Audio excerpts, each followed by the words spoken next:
We begin with breaking news from Washington, where Donald Trump has delivered a major salvo in his trade war, this time aimed squarely at Canada. Should now be hit all goods coming from Canada with an additional 35% tariff. And this is one of the many that Donald Trump, according to these letters he's sending around to different countries. Donald Trump has fired another shot in his trade war, this time aimed squarely at Canada. In a stunning move, the U.S. slapped a 35% tariff on all Canadian imports. But just as these tariffs threatened to tighten their grip, Canada responded with a bold stroke that may reshape the global energy order. On June 30, 2025, Canada launched its very first overseas shipment of liquefied natural gas. For more than 30 years, Canada's natural gas flowed almost entirely into the United States through pipelines, making the sector dangerously dependent on one trading partner.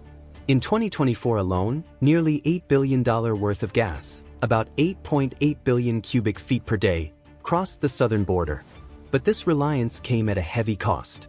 Tariffs, political risks, and U.S. policy volatility left Canada's energy industry trapped. That era is now ending. With one shipment from Kitimat, British Columbia, Canada broke free. For the first time in its history, Canadian LNG sailed east, not south, directly to Asia. No longer bound by pipeline routes and U.S. trade policies, Canada entered a new era of energy independence. The engine behind this shift is the LNG Canada Terminal, a $40 billion mega-project on the Pacific coast. This sprawling facility compresses and chills natural gas to minus 165 degrees Celsius, shrinking its volume by more than 600 times for easy maritime transport.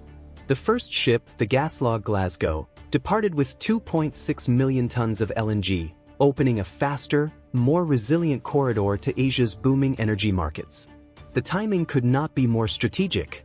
In Asia, demand for LNG is exploding.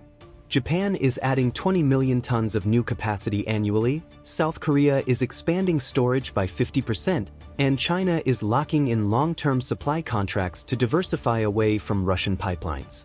LNG is no longer just fuel, it is becoming the backbone of energy transition strategies across the Pacific Rim. And Canada has exactly what they want: stable governance, credible environmental standards, and direct shipping lanes.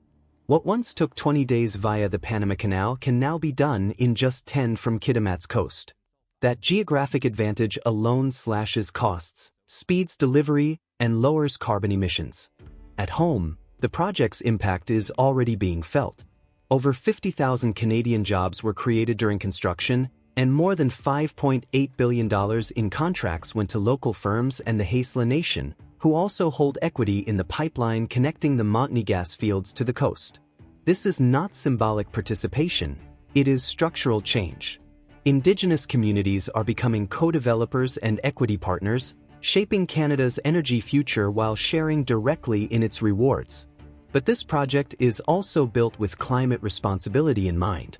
Powered largely by hydroelectricity, LNG Canada is among the lowest emission LNG facilities in the world. Japanese and American technology further reduces methane leakage and carbon intensity.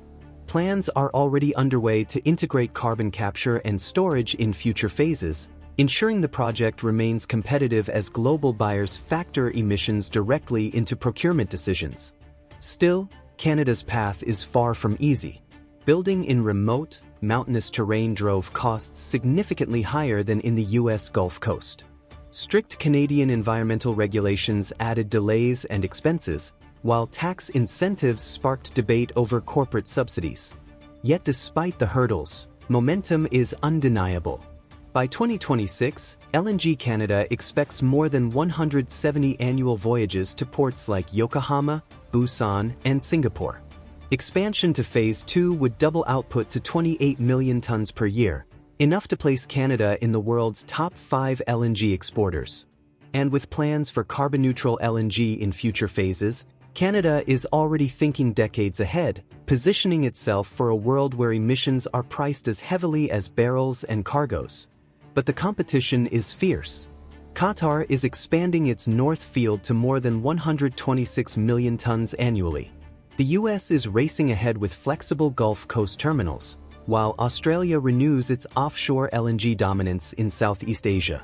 Africa, too, is entering the game, with Mozambique and Nigeria developing massive LNG hubs aimed directly at the Asian market. Even the Eastern Mediterranean is positioning itself as a new energy corridor. These rivals benefit from cheaper construction, shorter build times, and established customer relationships. To compete, Canada must leverage its credibility, political stability, strong ESG performance, and its unique model of Indigenous inclusion. In today's market, credibility is currency. And that credibility is already reshaping geopolitics. For Japan, which imports 80% of its energy, Canadian LNG offers a hedge against volatility. South Korea views it as insurance against unstable Russian and Middle Eastern pipelines. China sees it as a long-term stabilizer amid rising regional energy demands. These nations are not just customers, they are also stakeholders. Their companies are part of the LNG Canada joint venture, aligning producer and consumer interests for decades to come. Looking ahead, the stakes are enormous. Canada holds more than 160 trillion cubic feet of marketable natural gas in the Montney Basin alone, one of the largest reserves in North America. This resource, combined with shorter shipping routes and world-class sustainability standards, positions Canada as a trusted anchor in Asia's energy transition. But the risks are equally high. Financing Phase 2 will require tens of billions in new capital. Regulatory delays could chill investor confidence. Global competition is intensifying, and every new project from Doha to Darwin makes the playing field sharper. Meanwhile, as the world edges closer to net zero goals, buyers will scrutinize not just supply but emissions, costs, and long-term viability. For Canada, standing still is not an option. Yet the opportunity is undeniable. Each ship that sails from Kitimat signals more than a transaction. It signals a transformation. Canada is no longer a passive energy exporter tied to US policy.